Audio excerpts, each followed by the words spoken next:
Welcome back to the Budget Gamer channel, where we bring you critical and in-depth reviews of just about every indie game we can get our hands on, and today we're going to be taking a look at Gun Crazy for the Nintendo Switch. And if you've heard anything about this little 2D side-scrolling run-and-gun indie, you probably haven't heard anything about its story. And that's because with no shade being thrown whatsoever, there really just isn't one. It doesn't exist. And not to go off on too much of a side tangent, but a story is how a player figures out what their motivations are supposed to be and if they really want to engage with said adventure. So while having incredibly minor stories, or even just kind of the thumbprint of an overarching tone, is pretty typical for the classic gaming genres, having no story at all is a fairly unique choice. Getting back to the review though and moving into the game's mechanics, overall Gun Crazy is exactly what you would expect mechanically from a run-and-gun style game. But for anyone who's less familiar with the style or doesn't have as much of a background actually playing run-and-gun style games, thankfully there is something akin to a controls tutorial right off the main menu. Actually getting into playing the game though, of course you're going to be blasting in pretty much every direction, speed running through as fast as you can, destroying as many enemies and picking up as many weapon upgrades as possible, and of course, fighting that gigantic end-of-level boss. Overall though, Gun Crazy is divided into 3 levels, so there are 3 major bosses to fight, with a few mini-boss style baddies thrown in the mix.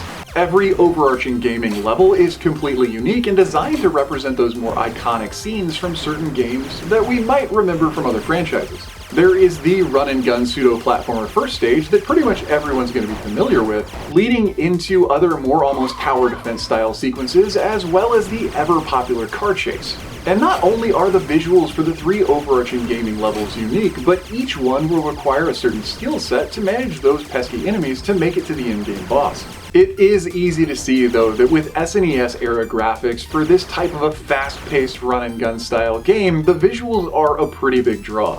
The visuals are bright and colorful with explosions and really rapid moving enemies that keep the whole game at a really quick pace. Additionally, the game's soundtrack and the fact that they use unique sound effects for every single one of the weapon effects, as well as the different enemies, keeps the game really feeling pretty satisfying.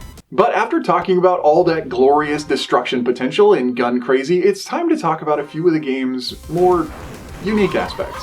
Gun Crazy overall, to put it plainly, is an incredibly short game.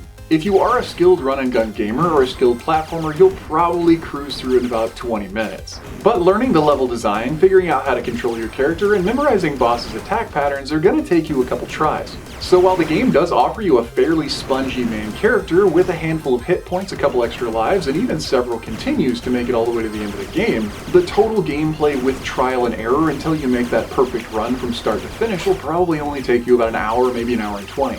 And there are no checkpoints in the game, so you will have to actually go from start to finish in one run.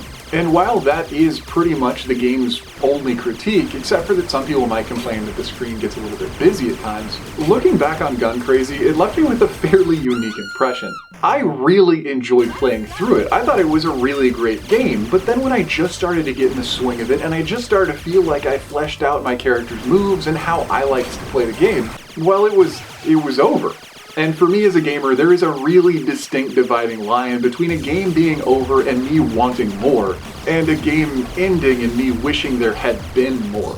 But in all honesty, for the price and for the quality of the gameplay that does exist in the 20 minutes to hour and 20 minutes that it might take you to beat it, Gun Crazy is a pretty fast-paced and very fun little side-scrolling shooter. So if you are a more casual gamer, or you're a gamer who plays on your commute and just really doesn't have a ton of time to commit to any one gaming session, maybe you can make Gun Crazy feel like a full-on adventure.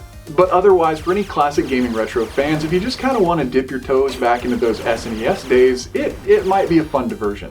And for anyone else who's jumping into Gun Crazy because of either the graphics or the price, just don't set your standards too high. It is legitimately fun, but it is what it is.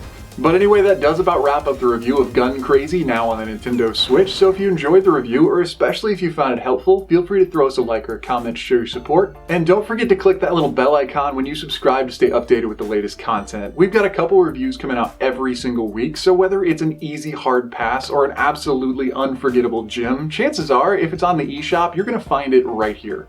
And as we are still a fairly young channel, every like, every comment, and every subscription really does help. But if you really like what we do and you want to help us give that much needed media coverage to some of these really underrepresented gaming titles and developers, I'd love to welcome you into our small crew of Patreons. But anyway, this has been The Budget Gamer, so as always, Thanks for watching.